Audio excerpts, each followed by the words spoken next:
Rebel Moon, A Child of Fire, Rebel Moon Part 1, A Child of Fire, finally came out on Netflix. I finally watched it on Christmas Day after waiting a lifetime, it felt, to get the movie. I've heard about the movie for so long, for a couple of years. Zack Snyder making it, reportedly a former dropped Star Wars project. It had so much going for it on paper. And the movie itself was fine.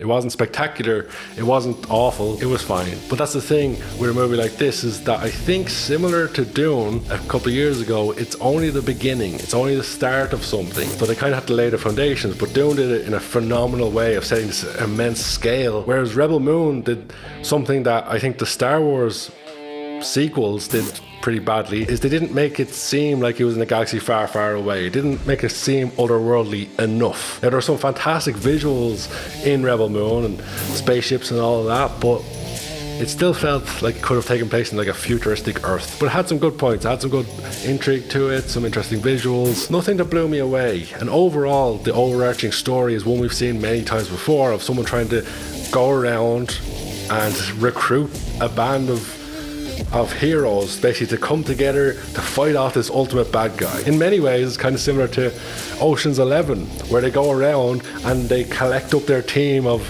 you know, their heist team. Just instead of a heist team, they're picking up rebels for their rebellion. And of course, you've always got that one guy who's going to betray you.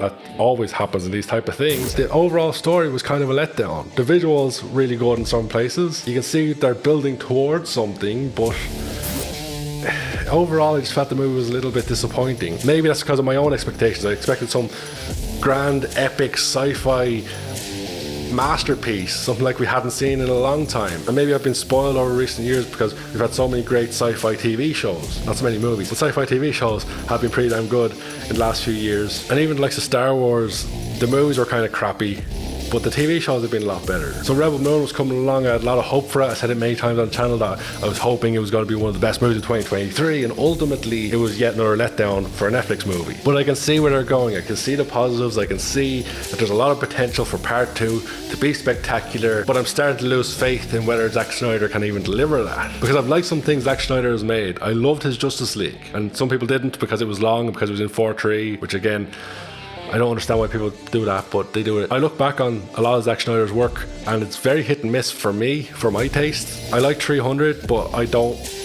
want to go back and rewatch it. It's not one of those movies I'd watch time and time again. I wasn't a big fan of Watchmen, but I do appreciate the ending of it. I think it's one of the best reveals in a superhero movie. Then Army of the Dead is another one on Netflix that was very similar to Rebel Moon. I think it's just the beginning of something. That's what it felt like. It was the beginning of something. And it's a movie that I built up for a while thinking this is going to be great, this is going to be spectacular. And then we got there and it was fine.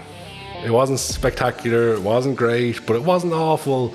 And it kind of felt like it was just the beginning of something. That's kind of where we are with Rebel Moon. It's not great, not terrible, but it might be the start of something great. Time will tell, time will tell. I'd love to know your opinions on Rebel Moon, A Child of Fire. Rebel Moon Part 1, A Child of Fire. Long title. Did you love it? Did you hate it? Tell me all about it in the comment section below, because this is definitely a movie I want to hear more about. Another thing I'd love to know, Zack Snyder. Where do you sit on Zack Snyder movies? Love them, hate them, hit and miss like I think they are. Let me know all about it in the comment section below, and I'll catch you in the next video.